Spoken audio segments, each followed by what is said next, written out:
그래서 이런 관점에서 우리가 후기 기독교 사회를 살아가고 있다는 거. 깼어. 어떡해. 네. 그리고 이런 사회 속에서 우리는 이 시대를 잘 분별하고 정말로 어떻게 살아가는 것이 하나님의 뜻인가, 그것을 분별할 수 있는 지혜와 관점을 갖는 것이 정말로 매우 중요한 일이에요. 우리가 이 시대 속에서 우리는 정말 어떻게 살아가야 하는가, 이런 후기 기독교 사회에서 가끔 여전히 예전 분들은 아직도 교회가 후기 기독교 사회라고 생각하지 않고 광화문에서 막 그러시는 분들이 있어요.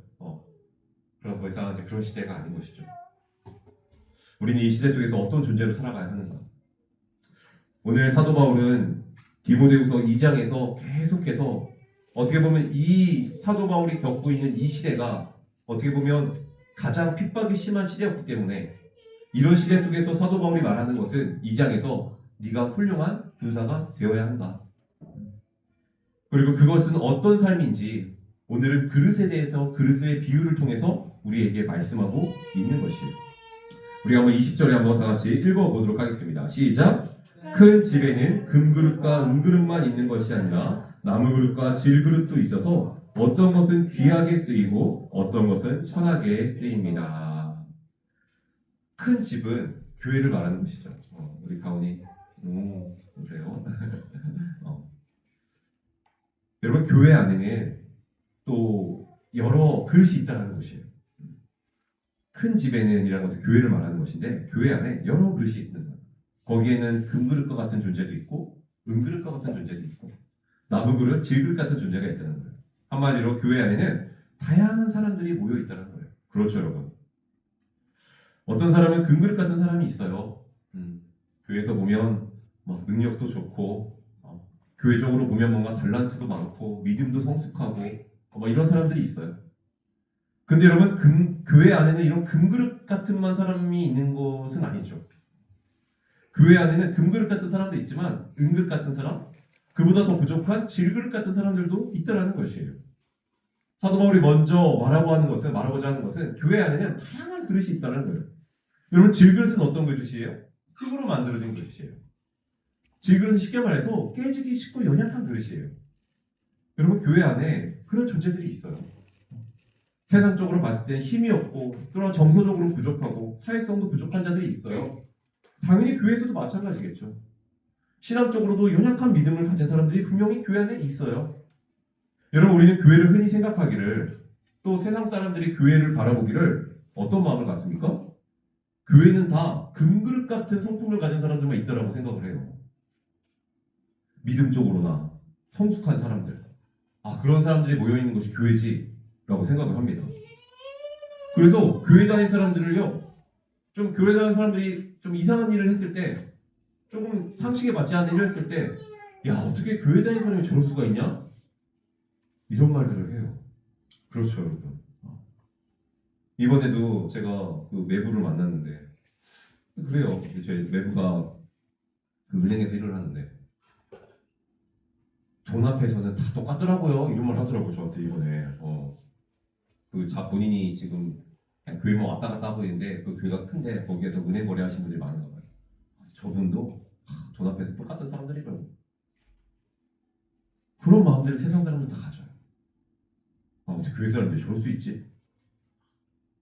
그러나 여러분, 우리가 오늘 말씀과 같이 교회는요, 절대로 금그릇과 같은 은그릇 같은 존재들만 있는 것이 아니에요. 어떤 존재들도 있어요? 나무그릇, 질그릇과 같은 존재들도 있어요. 그리고 금그릇과 같은 존재들만 있는 곳이 되어서는 안 돼요. 교회는 어떤 그릇이 되어야 돼요? 다양한 그릇이 있어야 되는 것이 바로 교회여야 돼요. 교회는 여전히 여러분, 부족하고 연약한 자들이 있어요. 교회 다니니까 다 착할 거야. 교회 다니니까 다 헌신적일 거야. 교회 다니니까 다 온전할 거야. 교회 다니니까 다 성품이 좋을 거야. 여러분, 그렇지 않아요. 세상 사람들이 말하듯이 교회 다니는 사람이나 세상 사람들이나 다르지 않아라는 말이 맞아요. 여러분, 교회는 완성된 성도들의 모임이 아닙니다. 오늘도 부족하지만 하나님의 구원의 은혜 속에 조금씩 우리가 자라나가는 게 그게 바로 우리의 모습이에요. 그게 우리의 존재라는 것이죠. 우리는 이 사실을 정말 잘 기억해야 돼요. 교회는 절대로 온전한 사람들의 모임이 아니다. 그러나 사도 바울이 오늘 본문 속에서 말하고자 하는 것은 이런 그릇의 나님보다 더 중요한 것은 이런 금그릇과 은그릇과 진그릇이 있는 것이 교회 공동체인데 중요한 것은 이 그릇의 진정한 가치는 하나님이 보시고자 하는 진정한 가치는 그 사람이 금그릇이냐 은그릇이냐 질그릇이 아니라 주인 손에 들려 쓰임받는 그릇이냐 쓰임받지 않는 그릇이냐가 하나님의 관점에서 더 중요하다라고 말씀하고 있는 거예요. 오늘 말씀은 20절 하반절에 보면 어떤 것은 귀하게 쓰이고 어떤 것은 천하게 쓰입니다 라고 말씀하고 있어요. 교회 안에는 다양한 그릇이 있지만 하나님의 기준은 야, 이 사람이 금그릇이야 이것이 중요한 것이 아니라 나를 위해 쓰임받는 그릇이 되고 있느냐 쓰임받지 못하고 있는 그릇이 되고 있느냐라는 것이에요. 그릇 자체의 값어치 그것이 중요한 것이 아니라는 거예요. 하나님 나라를 위해 하나님이 기꺼이 쓰기에 쓰임받고 있는 그릇으로 사용되고 있는지. 사랑하는 여러분들, 우리는요 이 세상 속에서 무엇을 가장 가치 있게 여깁니까? 내가 금그릇이 되는 것이죠. 그렇죠? 우리가 그것을 가치로 여기잖아요. 기준의 평가가 되잖아요. 그 사람을 볼 때. 좋은 직장을 갖고 있느냐, 집이 몇 평이냐, 얼마나 좋은 성품을 갖고 있느냐, 좋은 가정. 여러분, 우리가 좋은 가정 만들려는 것도 우리가 금그릇 되기 위함 아니겠어요? 자식을 낳고 살아가는 것도 금그릇 같은 삶, 이것이 우리가 바라는 삶이에요. 그러나 여러분, 그 기준을 가지고 교회 안에서도 그렇게 생각하는 것은 잘못된 생각이라는 것이죠. 교회 안에서의, 공동체 안에서의 주님의 기준은 그가 얼마나 스펙이 좋고 얼마나 뛰어나고 얼마나 좋은 직장을 갖고 있는 것은 아무 의미가 없어요. 주님의 손에 쓰임받는 자로 살아가냐, 아니면 주님의 손에 쓰임받지 못하는 삶을 살아가냐, 이것이 중요하다라고 말씀하고 있는 거예요. 그러나 우리는 여전히 세상의 기준을 가지고 교회 안에서도 사람을 평가하고 믿음을 평가하는 모습을 우리가 보게 되죠. 제가 이전에도 한번 말씀드렸는데 저처럼 이 예화가 참 늘 잊혀지지가 않아서 계속 말씀을 드려요. 중고등부 사역을 할 때 한 학생이 저에게 목사님, 제가 학교에서 동아리를 만들었는데 기독교 동아리를 만들었는데 목사님, 저희 동아리에서 집회를 하니까 목사님 오셔서 한번 예배 참석해 주세요. 저는 살짝 그 얘기를 듣고 좀 신기했어요. 신기하기보다 잘못 들었나? 난 예배를 인도해달라고 하는 줄 알고 예배가 인도가 아니라 예배를 참석해달래요. 그래서 이거 뭐야, 설교하러 오라는 것도 아니고 얼마나 괜찮습니까? 근데 갔어요. 근데 갔더니 어떤 한 초청 전도사님이 설교를 하시더라고요. 그런데 화가 나는 게 설교를 하시는데 설교를 너무 못하시는 거예요. 막 더듬으면서. 그리고 그분이 한쪽 다리가 좀 불편하시더라고요. 그래서 제가 그 설교를 듣는 내내 이런 마음이 저에게 들었어요. 아니 금그릇 같은 나를 부르지. 죄송합니다. 그때 오만했으니까. 교만에 같이 갔으니까. 아니 왜 저 질그릇 같은 분을 불렀을까? 제 마음에 그런 마음이 들더라고요. 제가 마음 실제로. 설교를 잘하는 것도 아니고. 이게 학생들 이렇게 모아놓고서는 이게 얼마나 귀합니까? 학생들이 이런 동아리를 만들었다는 게. 고등학생들이. 나를 부르지. 왜 불렀을까? 그런데 설교가 끝나고 마쳐지는데 제가 그 중간에 그런 생각을 가졌던 것이 너무나 부끄러운 거예요. 그 설교가 은혜돼서 그런 것이 아니라 그 설교를 듣는 내내 마음속에 하나님은 세상의 기준으로는 내가 저분보다 금그릇일 줄 모르겠지만 하나님은 지금 저분을 사용하고 계시는구나. 그 마음이 막 들더라고요. 그러면서 그분이 마지막에 제가 부족한 존재지만 제가 하나님께 쓰임받을 수 있으면 저는 그것으로 만족합니다 라는 고백을 하시는 거예요. 내가 얼마나 지금 이 사람들을 세상의 기준으로 판단하고 있는가. 사랑하는 여러분들, 하나님은요 오늘 우리를 이렇게 바라보실 때, 우리 한들예담교회 성도님들을 바라보실 때 하나님은 여러분의 금그릇과 같은 가치를 대단하다 여기지 않으세요. 그렇다고 질그릇 같은 여러분이 쓸모없다 없다라고도 여기시지 않으셔요. 하나님. 만약 하나님이 금그릇 같은 인생만 대단하고 귀하다 여기시면 여러분 하나님의 나온 성경의 이야기들 다 거짓이래요. 왜요? 하나님은 성경에서 수많은 인물들을 쓰시지만 하나님이 쓰는 인물의 기준은 그가 금그릇이냐 은그릇이냐가 같은 것이 아니었어요. 하나님이 쓰는 대부분의 인물은 다 어떤 존재였습니까? 질그릇과 같은 존재들이었어요. 아브라함은 이방 신을 섬기던 자였어요. 아브라함은 이방 신을 섬기던 자라니까요. 아브라함이. 모세는요 사람을 죽인 자였어요. 다윗은요 기껏 양이나 치는 사람이었어요. 사도 바울은 주님을 믿는 자들을 잡던 자였어요. 여러분 그것보다 부족한 자들이 누가 있습니까? 우리가 세상의 가치로 보면 우리가 훨씬 나아요. 이들보다. 예수님의 제자들 12제자 다 질그릇 같은 존재였어요. 어부요 뭐 배신하는 자요. 예. 중요한 것은요 그런 가치가 아니라 하나님의 손에 쓰임받는 그릇이냐 주가 쓰시겠다 했을 때 준비가 되어 있느냐 어떤 그릇으로 내가 지금 쓰임받고 있느냐라는 것이에요. 질그릇이라도 내가 주님 손에 들려서 쓰임받고 있다면 그것이 가장 귀한 그릇이다라고 하나님 보고 계신다는 거예요. 여러분 귀한 그릇, 쓰임받는 그릇이 된다는 것 여러분 어떤 것을 의미하는 것일까요? 여러분 교회 안에서 헌신하고 교회 안에서 수고하고 목회하면 여러분 귀하게 쓰임받는 그릇입니까? 그렇지 않아요. 하나님께 쓰임받는다는 것은 이런 거예요. 교회에서 사역을 하고 있느냐가 아니라 나의 삶을 통해 하나님이 드러나고 있으리라. 뭐라고요? 나의 삶을 통해 하나님이 드러나고 있는가. 그게 쓰임받는 그릇이에요. 내가 사역하고 봉사하고 리더에서가 쓰임받는 것이 아니라 이런 일들을 통해 하나님이 드러나고 계시는가. 되려 이 사역을 감당하는데 내가 더 드러나고 내가 이 사역을 감당하는데 내가 더 바빠지고 내가 더 중요한 자리가 되고 내 자리만 높아지고 있다면 여러분 그건 쓰임받는 그릇이 아니에요. 이 사역 가운데 내가 더 낮아지고 은혜 없이는 살아갈 수 없음을 더더욱 깨닫고 내가 주님을 더 의지하고 있다면 그것이야말로 진정한 쓰임받는 그릇이라는 것이죠.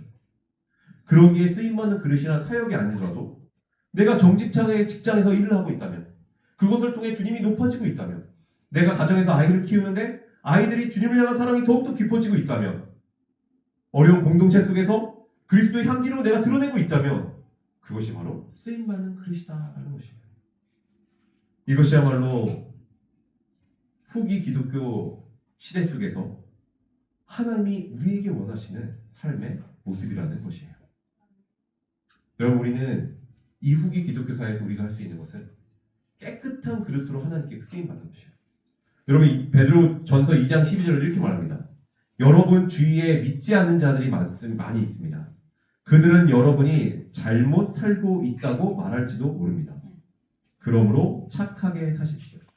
그들이 여러분의 선한 행동을 보고 그리스도께서 다시 오시는 날에 하나님께 영광을 올려 드릴 것입니다. 여러분 우리 모두가 이런 쓰임받는 그릇이 되어야 할 것이에요. 그럼 우리가 어떻게 하나님께 쓰임받는 그릇이 될 수 있는가? 이 부분이 중요하겠죠. 우리가 금그릇과 같이 돈이 많이 벌고 좋은 직장을 가면 내가 쓰임받는 그릇이 되는 것인가? 성경 그렇게 이야기하고 있잖아요. 오늘 성경은 두 가지 정도로 이야기를 합니다. 첫 번째로 이렇게 말씀합니다. 누구든지 자신의 그릇을 깨끗하게 지킴으로써 하나님께 쓰임받는 자가 된다라고 말씀하고 있습니다. 우리 21절 함께 다 같이 한번 읽어보겠습니다. 시작! 그러므로 누구든지 이러한 것들을 자신을 깨끗하게 하면 그는 주인이 온갖 좋은 일에 요긴하게 쓰는 성별된 귀한 그릇이 될 것입니다. 아멘. 뭐라고 말씀하고 있어요? 자신을 깨끗하게 지키는 자가 쓰임받는 그릇이 될 수 있다는 것이에요. 하나님께 쓰임받는 그릇이 금그릇이냐 코렐 그릇이냐 이런 기준이 아니라 깨끗함의 그 기준이 있다는 것이에요. 여러분 그렇죠? 여러분 아무리 코렐 좋은 그릇이라고 해도 제가 제일 잘 아는 코렐밖에 없어요. 코렐 좋은 그릇이라 해도 아무리 다이아몬드로 만든 그릇이라도 해도 여러분 거기에 더러운 것이 붙어 있으면 여러분 그 그릇 사용하시겠습니까? 여러분 밥을 먹는데 거기 그릇에 고춧가루가 막 덕지덕지 붙어져 있고 날파리가 날고 있는 그릇이라면 여러분 그 그릇 여러분 아무리 그것이 금그릇이라 해도 여러분 입에 들어가는 그 그릇을 사용할 수 있겠습니까? 그럴 그럴 수 없죠. 근데 질그릇이어도 그 그릇이 너무 깨끗해.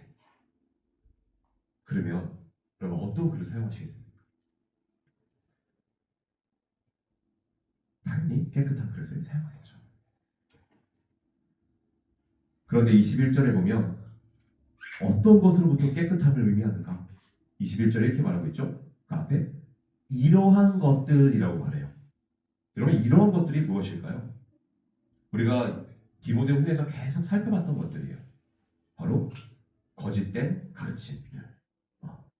예수가 아닌 다른 무엇으로도 내가 구원받을 수 있다는 진리. 세상의 헛된 교훈들. 그런 것들로부터의 깨끗함을 의미하는 것이고 그것을 좀 더 구체적으로 22절부터 이렇게 이야기를 합니다. 함께 읽을까요? 시작! 그대는 젊음의 정욕을 피하고 깨끗한 마음으로 주님을 찾는 사람들과 함께 의와 믿음과 사랑과 평화를 좇으십시오. 아멘. 22절 매우 중요합니다. 여러분 잘 들으셔야 돼요.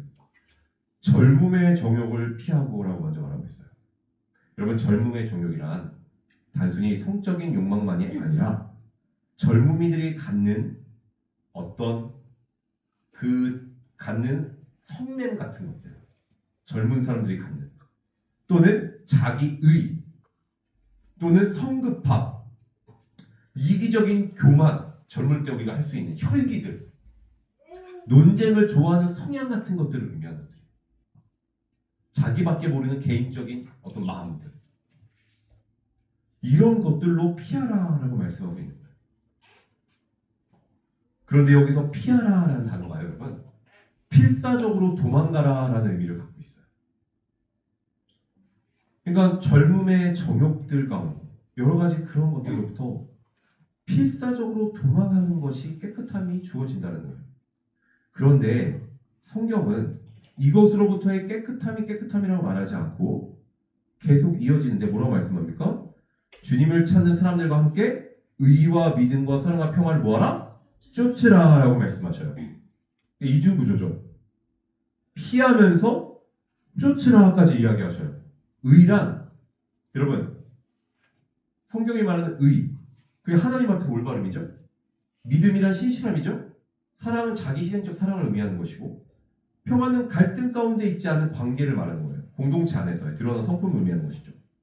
이런 것들을 쫓으래요. 또 피하는 것에서 끝나지 않고 이런 하나님의 귀한 성품을 드러내는 것을 쫓으래요. 여러분 즉 깨끗한 그릇이 된다는 것은요 적극적으로 피하고 거기서 멈추는 것이 아니라 진정의 깨끗함은 내가 쫓는 것까지 가는 게 깨끗함이라는 거예요. 뭐예요? 내가 하나님의 공동체한테 주신 올바른 성품을 쫓는 것까지를 의미하는 것이죠. 여러분 이것이 우리에게 주는 의미가 깊어요. 여러분 단순히 깨끗하다는 것 여러분 그것은요 단순히 그 시간들을 유지하는 것을 깨끗하다고 말하고 있지 않다는 것이에요. 여러분 우리가 내가 죄 가운데 거하지 않으면 내가 죄를 피하고 있으면 우리는 그것이 내가 깨끗하다고 생각을 해요. 내가 주일 예배에 나오고 교회 잘 섬기고 있으면 여러분 우리는 그것이 거룩이라고 생각을 합니다. 그러나 여러분 그렇지 않아요. 여러분 우리의 어떤 그릇이 만약에 놓여 있다고 생각해 보세요. 여러분 그릇이 식탁 위에 놓여 있을 때 아무것도 건들지 않으니까 그 그릇이 깨끗할까요, 여러분? 그렇지 않아요. 시간이 지나면 뭐가 쌓이죠? 먼지가 쌓여요. 깨끗하다는 것은 뭐예요? 항상 유지시켜야 되는 것이죠. 우리 몸의 근육을 생각해 볼까요? 우리 몸의 근육을 지킨다는 것. 가만히 있으면 내 몸 근육 지키고 있어요. 여러분 그렇습니까? 그렇지 않아요. 가만히 있으면 여러분 근육이 빠져요. 지키는 것이 아니라. 여러분 거룩도 마찬가지예요. 내가 죄 짓고 안 지켰으니까 내가 지금 죄악된 곳에서 몰려오고 있으니까 내가 거룩하다? 아니요. 성경은 주님을 갈망하는 자리까지 그것을 적극적으로 쫓는 것까지가 깨끗함이라고 이야기하고 있다는 것이에요. 더욱이 21절에 한 가지 더 기준을 삼아요. 22절에 한 가지 더 얘기합니다. 뭐라고 말합니까? 주님을 찾는 사람들과 함께라고 말하고 있어요. 여러분 우리가 거룩한다는 것, 깨끗하게 된다는 것 한마디로 무슨 말이에요? 혼자 할 수 있는 일이 아니라는 것이에요. 여러분 매우 중요한 관점이에요. 여러분 우리는 거룩을 내 개인적으로 내가 혼자 믿음 지키면 내가 거룩함을 살고 있다고 생각을 그렇게 할 수가 있습니다. 그러나 여러분 거룩은 개인적으로 가능한 것이 아니에요. 공동체와 함께 섰을 때 가능한 일이에요. 우리의 거룩이 단지 나 혼자 내 개인적으로 죄만 짓지 않고 있다면 내가 그건 깨끗한 것이다? 여러분, 나만 깨끗하면 그게 진정한 하나님 나라 관점에서 거룩인가요? 제가 이전에 말씀드렸지만 유대인들이요, 안식일이 됐을 때 어떻게 합니까? 거룩함을 지키기 위한다고 엘리베이터 버튼도 누르지 않는다고 해요. 그러고서 누구한테 그 버튼을 눌러라 시키죠? 옆에 있는 사람한테 버튼을 눌러달라고 한대요. 자신은 깨끗한데 옆에 사람은 더러워도 돼. 여러분, 이게 공동체적 거룩이 될 수 있습니까? 절대로 그럴 수가 없는 거예요.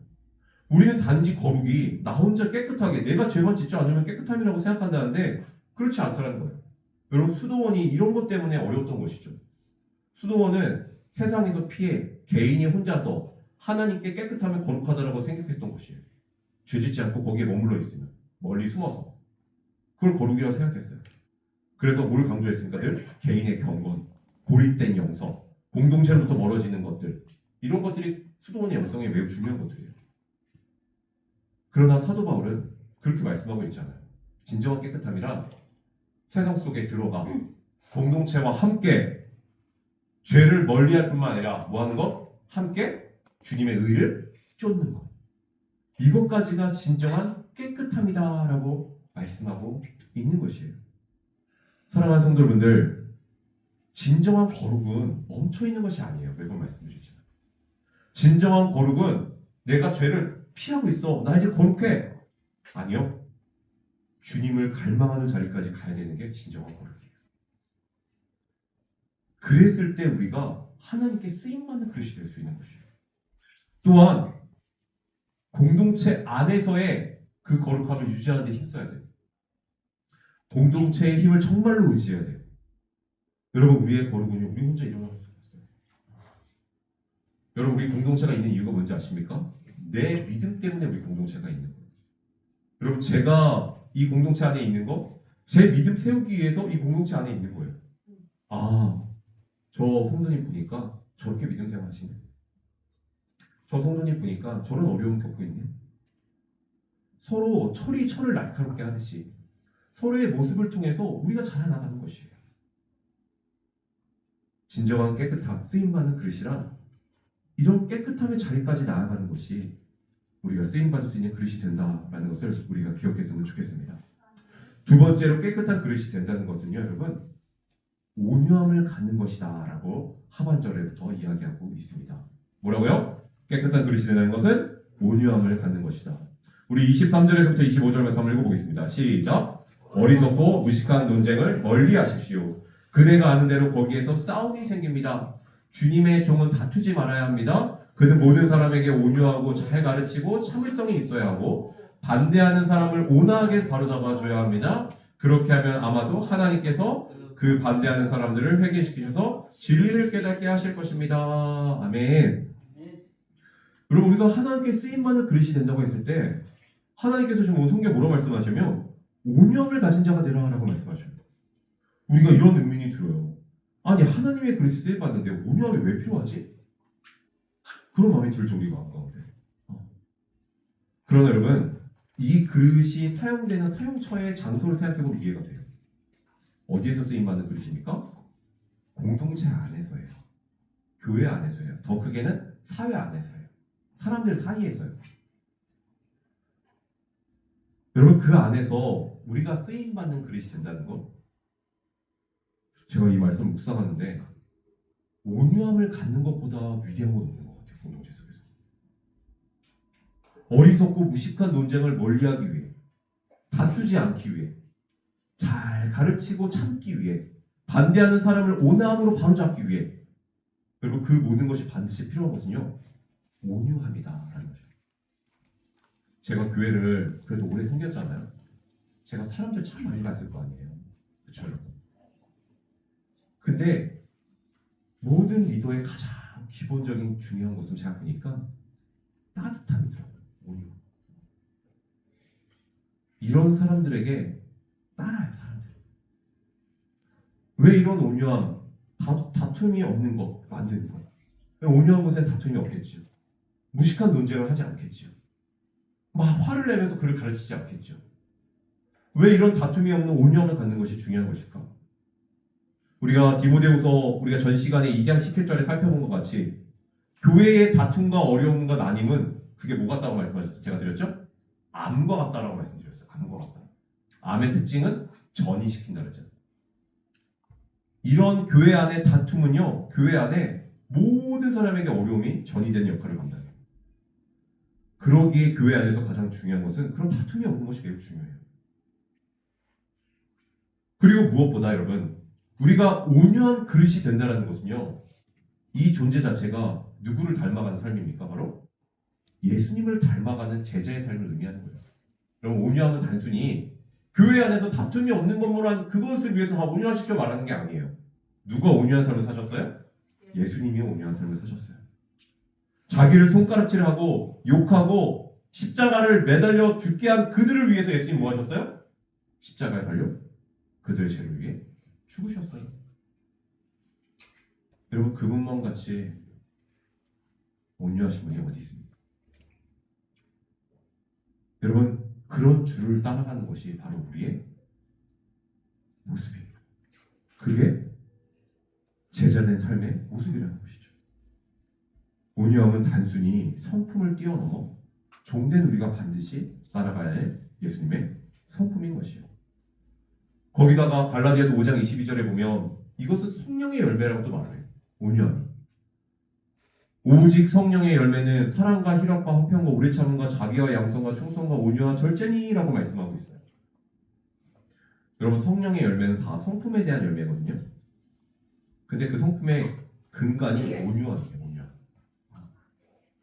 진정한 성령 받은 자는요, 성품의 열매를 맺어야 된다라는 것이에요. 일제시대 때 김익두 목사님이라는 분이 계셨어요. 황해도에서 이름난 깡패로 살던 분이세요. 술과 폭력으로 늘 사람들을 괴롭혀서 장날이 되면 사람들이 김익두가 온다라고 하면 사람들이 그 시장에서 벌벌 떨었다고 합니다. 그의 별명이요, 아강골 호랑이였다고 합니다. 아강골. 아강골이 어딜까? 황해도 어딘지 모르겠어요. 근데 이런 그가 그 안악교회에서 스왈론 선교사님을 통해서 그리스도를 영접하게 돼요. 주님을 영접한 그 김익두가요, 김익두 목사님이 이전과는 다르게 막 정신병자처럼 매일 걸어다니면서 소리를 내서 뭘 말하고 다니는 거예요. 갑자기 막 성경을 읽기도 하고 밥을 먹지 않고 밤새도록 성경을 보기도 하고. 이전의 깡패의 모습은 온데간데 없고 주님을 닮은 자로 변화되어가는 김익두 목사님의 모습을 보게 돼요. 하루는 이 김익두 목사님이 자신의 이런 주님을 만나게 돼서 변화된 모습을 알리기 위해서 부고장을 사람들에게 돌렸다고 합니다. 김익두는 죽었다. 김익두는 죽었다. 이 부고장을 받은 사람들이요, 막 기뻐 뛰었어요. 막, 야, 그 성질 들어온 김익두가 드디어 죽었다. 너무 사람들이 기뻐했어요. 그런데 어느 날 그 죽었다는 김익두가 시장 한복판에 나타난 거예요. 성경책 한 권을 들고서. 그의 등장에 사람들이 발발발 다시 떨기 시작했어요. 야, 죽었다는 사람이 저렇게 다시 나타나더니 어떻게 저렇게 나타날 수 있는가? 사람들이 막 툴툴거리면서 화를 냈어요. 그러면서 어떤 사람이 김익두 앞에 서서, 야, 네가 죽었다고 하면서 어떻게 다시 여기 나타나냐? 하면서 그를 시험하기 위해서 그에게 물통을 집어 던졌습니다. 온몸에 그 더러운 물을 묻혀주고, 그런 물통을 던진 그 자를 향해 이 김익두 목사님이 이런 말을 했다고 해요. 너는 내가 만약에 옛날 김익두였다면 너는 반드시 죽었을 것이다. 옛날 김익두가 죽었다라는 그 사실을 너는 지금 기뻐해라. 와, 이거 무섭죠? 옛날에 김익두가 죽었기 때문에 네가 지금 살았다는 것이죠. 주의 종은, 주님의 종된 자들은요, 이런 온유함을 가져야 돼요. 저도 사역을 하면서 보니까 제가 온유한 자라는데 온유한 자가 아니다. 이 온유함이라는 것은 정말 어려운 것 같아요. 이 온유함이라는 것은 화를 내지 않고 악을 참는다라는 뜻을 가지고 있어요. 우리는 이 온유함으로 하나님께 쓰임받는 그릇이 되는 것이에요. 여러분, 왜 교회 안에서 억울하고 답답하고 말 안 되는 일들이 왜 없겠습니까? 교회에서. 상식적으로 이해되지 않는 것들이 왜 없겠습니까? 교회 안에서. 왜 교회 안에 부도덕함이 없겠습니까? 교회 안에도 많은 문제들이 있어요, 여러분. 그럼 목회자가 어떻게 여러분 보시기에 100% 만족된 사람으로 설 수 있겠습니까? 누군들 자신의 감정을 드러내고 화내고 싶지 않겠습니까? 그러나 여러분, 교회를 세우기 위해 주님이 쓰시는 그릇이란 나눔과 다툼을 조장하고 만드는 자가 아니라 온유함으로 참고 지혜로 해결해 가는 자예요. 정말 교회 안에는 이 지혜가 있어요. 그렇다고 교회의 잘못된 것을 묵인하자라고 여러분에게 권면드리는 것은 아니에요. 그러나 온유함으로 참는 지혜로 그 문제를 해결할 수 있는 지혜가 있기를 날마다 간구해야 되는 것이죠. 여러분, 이렇게 온유함을 갖는 것이 얼마나 위대한 일인지 25절 하반절에 뭐라고 말씀하고 있습니까? 한번 읽어볼까요? 시작! 그렇게 하면 아마도 하나님께서 그 반대하는 사람들을 회개시키셔서 진리를 깨닫게 하실 것입니다 라고 말씀하고 있어요. 여러분, 공동번역에서는 이 부분을 이렇게 말하고 있습니다. 하나님께서는 그들에게 회개할 기회를 주셔서 진리를 깨닫게 해주실 것입니다.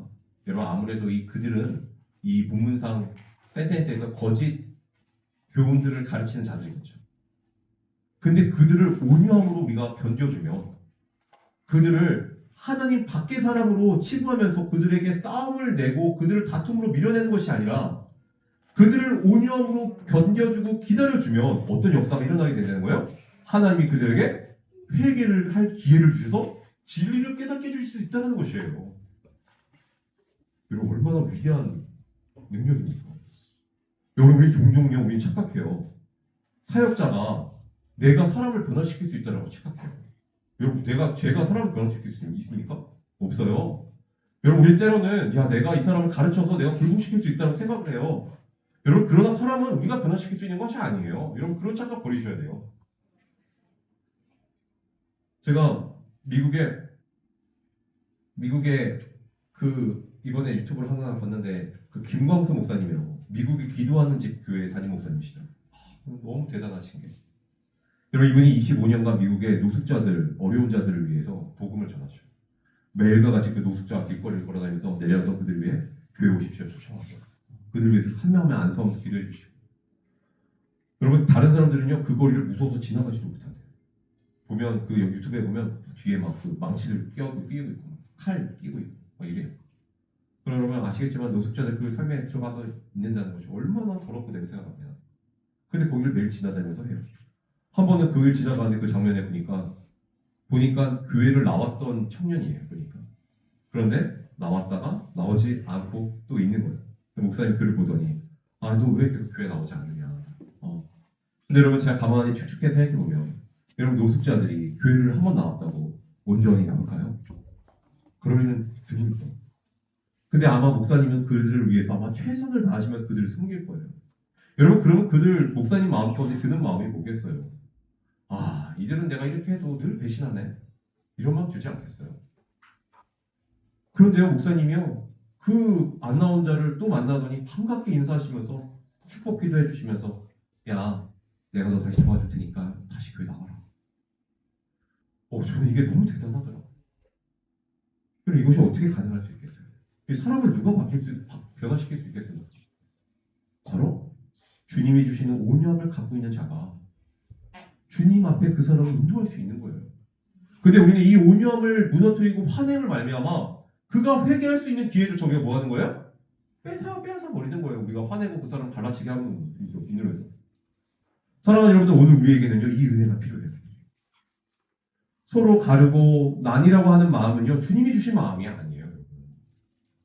그 마음으로 하나님께 쓰임받는 그릇이 될 수가 없어요. 온유함을 가질 때 우리는 하나님께 쓰임받을 수 있는 것이에요. 그때 26절에 어떤 말씀까지 나아갑니까? 이렇게 말씀하시죠. 그들은 악마에게서 사로잡혀서 악마의 뜻을 쫓았지만 정신을 차려서 그 악마의 온유에서 벗어날 것입니다. 심지어 이 온유함의 은혜가 어디까지 가냐? 악마에게 사로잡힌 이를 회개자리로 인도한다는 거예요. 사단에게 사로잡힌 자들이 거짓된 가르침에서 그들을 돌이켜. 여러분, 거짓된 가르침에 있는 존재는 어떤 존재입니까? 지금으로 말하면 이단과 같은 존재들이잖아요. 여러분, 그들을 은혜 자리로 돌린다는 거예요. 여러분, 우리가 이단들 분명 한두 명 권면하고 우리가 그들 멀리하라고 성경에 말하고 있지만, 그렇다고 그들을 무슨 저주받은 자로서, 그들을 무슨 하나님과 완전 상관없는 자로서 우리가 그들을 막 욕하고 하면 됩니까? 그건 아니에요. 그건 아니에요. 우리는 어쨌든 그래도 그리스도의 성품으로 그들을 구원해야 되는 존재들인 것이죠. 불쌍한 눈으로 그들을 바라봐야 하는 것이죠. 이 온유함의 은혜가 하나님의 가르침에 있는 자들까지 돌이켜 주님의 은혜를 주어주는 역사가 일어나게 한다는 것입니다. 이것이 바로 온유함으로 하나님께 쓰임받는 그릇이 되는 것이에요. 사랑하는 성도들, 말씀을 정리하도록 하겠습니다. 이전에 교회에서 제가 전도사를 섬길 때 한 선생님이 기도회를 인도하시는데 그분이 말씀을 전하시면서 이 본문을 가지고 말씀을 전하시더라고요. 그런데 이 말씀을 전하시면서 그 선생님이 이런 고백을 하시는 거예요. 저는 질그릇도 못 되는 존재입니다 라고 하는 거예요. 저는 질그릇도 못 되고 겨우, 여러분 그 간장 종지 알죠?